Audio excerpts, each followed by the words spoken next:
Hi, I'm Bruno Aziza.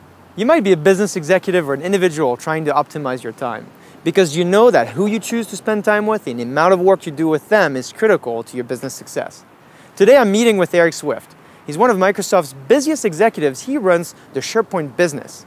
Now last week alone, Eric worked 3,652 minutes and averaged 7.6 meetings a day. You want to know how I know that? Find out next on BusinessIntelligence.tv.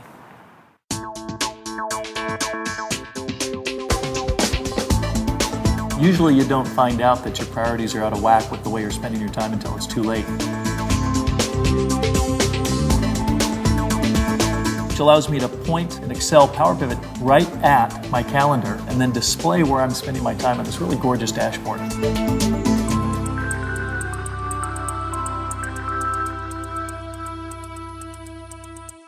Eric, thank you very much for your time. I know you're a very busy individual.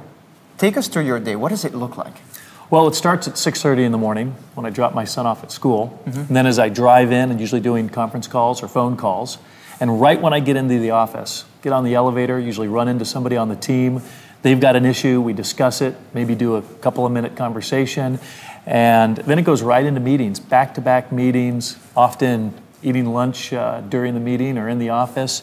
And throughout that, even when I've got a few minutes, usually there's one issue or another that I want to be talking with people about. So pretty much is back-to-back through the entire day. All the way to the end of the day. Now, how do you make sure that you manage your time wisely and how it aligns to your commitments? Well, it's difficult. You end up adding more and more hours, just trying to fit it all in. But as you know, there's only so many hours in the day, so that at some point you've got to step back and prioritize. And so when you do step back, which I'm sure is a situation that many of the folks in our audience relate to, how do you even calculate and aggregate the time that you're spending and how it aligns to the things you really should be spending your time on? Well, it's tough. Usually you don't find out that your priorities are out of whack with the way you're spending your time until it's too late.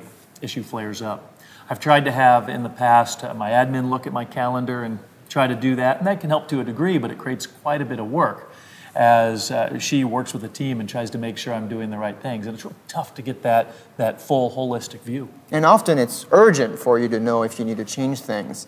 Now, you talk about this as a situation that used to be. What has changed now in your life? Well, thanks to you, Bruno, with the application Calendar Analytics, which allows me to point an Excel Power Pivot right at my calendar, suck out that data, and then display where I'm spending my time on this really gorgeous dashboard. And so now this is a great example where you can get access to information in the past. You can even look forward, I guess, of your meetings that have been scheduled. That's right. What are some of the insights that you've come across using the information now in your calendar? Well, one of the things I saw is I was spending quite a bit of time working on cross-group initiatives, which is great, but not enough time with my own team.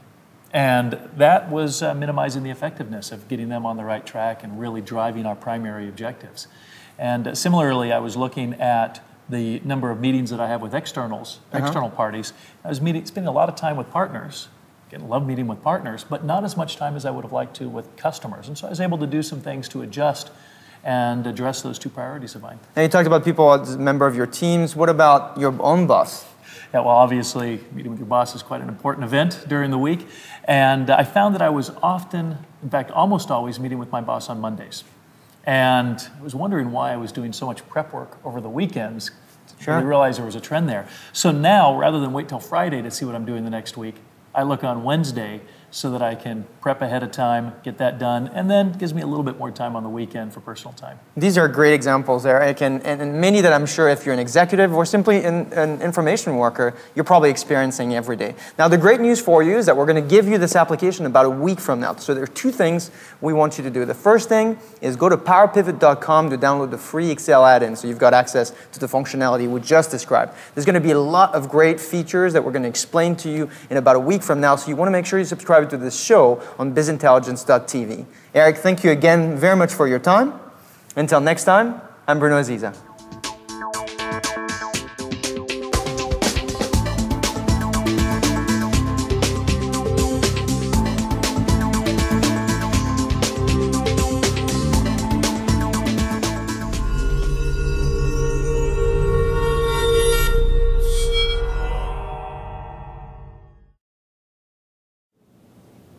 Are we done yet?